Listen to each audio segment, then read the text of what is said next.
আমি 4টে রুই মাছ নিয়ে নিয়েছি 4 পিস। এটা আমি আজকে মাছের টক করব। তার জন্য 4 পিস রুই মাছ নিয়েছি। তাতে একটু নুন দিয়ে দিলাম, একটু হলুদ দিয়ে দিলাম, আর সামান্য একটু লঙ্কার গুঁড়ো দিয়ে মাছটাকে আমি মাখিয়ে নেব। আর আমি একটা আলু, 2-3টে কাঁটি কচু, একটুখানি কুমড়ো আর একটুখানি গাজর গোল গোল করে কেটে নিয়েছি। আর তার সঙ্গে বেশ 5-6 পিস ঘরে বানানো ওই আমসি হয়, ওই আমসিটাকে ভিজিয়ে নিয়েছি। এবার আমি মাছটা ভেজে নেব। কড়া গরম হয়ে গেছে, এবার আমি কড়াতে তেল দেবো। মাছগুলো সবার ফার্স্ট ভেজে নেব, হালকা করে ভাজবো, বেশি ডিপ ভাজবো না, কড়া করে। কড়া গরম হয়ে গেছে, খানিকটা তেল দিয়ে দিলাম। আমি সর্ষের তেলে করব রান্নাটা, সর্ষের তেল দিয়ে দিলাম। তেলটা খুব ভালো করে গরম করে নিতে হবে, নাহলে কিন্তু মাছ বসে যাবে তেলের মধ্যে।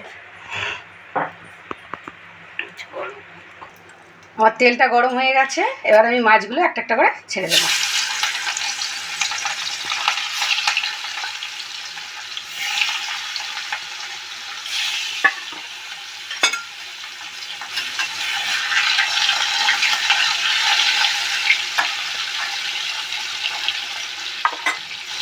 মাছগুলো এক পিট করে ভাজা হয়ে গেছে, আর একটা করে উল্টে দিলাম। এই পিঠটা একটু হালকা করে ভেজে নেব, তারপর নামিয়ে নেব। বেশি ডিপ করে কিন্তু ভাজবো না। আর মাছটা ভাজা হয়ে গেছে, এবারে আমি তুলে নেব, আর ভাজবো না বেশি। মাছ ভাজার তেলেই 3টে শুকনো লঙ্কা দিয়ে দিলাম, আর 1 চামচ মতো সর্ষে দিয়ে দিলাম। এবারে আমি সবার প্রথমে গাঁটি কচুগুলো দিয়ে দেবো।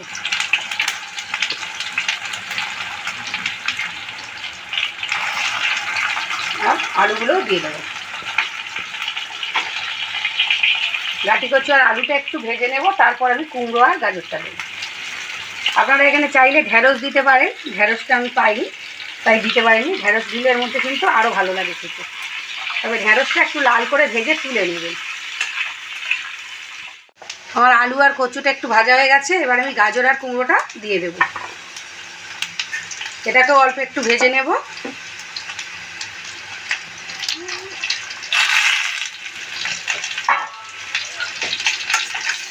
এগুলোকে আরেকটু ভেজে নেব ওর সাথে। সবজিগুলো ভাজা হয়ে গেছে, এবার আমি একটু নুন দিয়ে দিলাম, অল্প একটু হলুদ,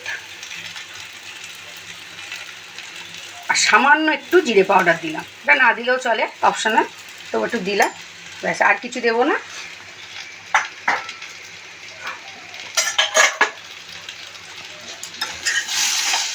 একটু কষে আমি জল দিয়ে দেবো।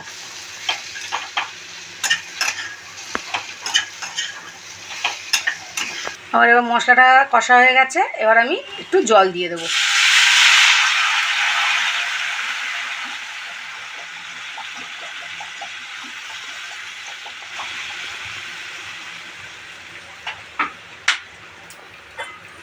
দিয়ে এটাকে আমি ঢাকা দিয়ে দেবো সবজিগুলো সিদ্ধ হওয়ার জন্য। আমি ঢাকনাটা খুললাম, ঝোলটা ফুটে গেছে একদম, মিশিয়ে দেবো। এই আমার আলু গাঁটি কচুগুলো একদম সিদ্ধ হয়ে গেছে। এই এবারে আমি আমসিটা দিয়ে দেবো। যতক্ষণ না জল মানে সবজি সিদ্ধ হবে ততক্ষণ কিন্তু টকটা দেওয়া যাবে না, তাহলে কিন্তু সবজিগুলো আর সিদ্ধ হবে না। আর টকটা যে যেরকম খাবেন ওরকম দেবেন। এবার আমসিগুলো দিয়ে দিলাম, দিয়ে আর একটু ফোটাবো। আর সঙ্গে একটু সর্ষে বাটা দিয়ে দেবো 1 চামচ। ওটাও অপশনাল, দিলেও দেবেন, না দিলেও ভালো লাগে, খারাপ লাগে না, আর দিলেও ভালো লাগে। এই 1 চামচ সর্ষে বাটা আমি দিয়ে দিলাম।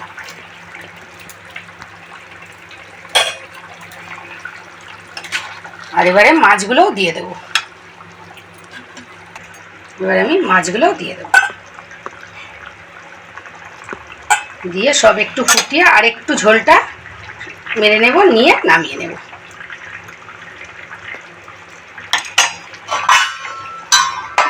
এটা দিয়েও টকটা একটু কম আছে, তাই আমি আমচুর পাউডার দিয়ে দিলাম। এটা কিন্তু আমার সম্পূর্ণ হোমমেড আমচুর পাউডার। আপনারা চাইলে এখানে তেঁতুলও দিতে টকটা করতে পারেন, লেবু দিয়েও টকটা করতে পারেন। আমি যেহেতু আমচুর পাউডার বা আমসি ছিল তাই সেটা দিয়ে করলাম। যে কোনো কিছু দিয়ে টক কিন্তু আপনারা করে নিতে পারেন। আমার টকটা একদম রেডি। এবার আমি এটাকে নামিয়ে নেব। রেডি আমার মাছের টক সার্ভ করার জন্য। আপনারা এটা করে খেয়ে দেখবেন, মাছের টক খেতে কিন্তু খুব সুন্দর লাগে। আর এটা জ্যান্ত রুই মাছ দিয়ে করা, এটা চেষ্টা করবেন। যে কোনো নোনা মাছের কিন্তু টকও ভালো লাগে, খারাপ লাগে না। তাহলে আপনাদের ভালো লাগলে একটু কমেন্ট করবেন, লাইক করবেন, শেয়ার করবেন।